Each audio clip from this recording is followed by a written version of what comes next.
আসসালামু আলাইকুম, welcome to my channel আশরাফুন্স world. আজকে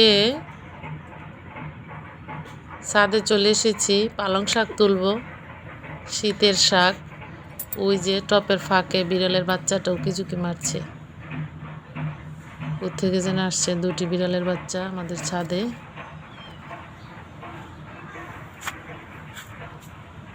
কয়েকটা টবের মধ্যে আমি পালং শাকের বিচি ছড়িয়েছি, ভালোই হয়েছে টলটলে।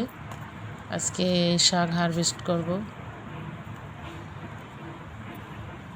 পালং শাক কার কার ভালো লাগে জানাবেন।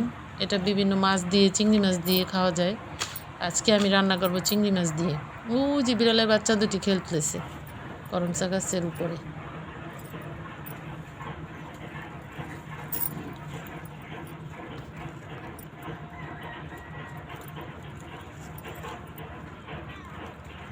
ভিডিও কেমন লাগছে জানাবেন, আর পারলে আমার চ্যানেলটাকে সাবস্ক্রাইব করে রেখে দিবেন, এটা আমার রিকোয়েস্ট। ও যে বিড়ালের বাচ্চা।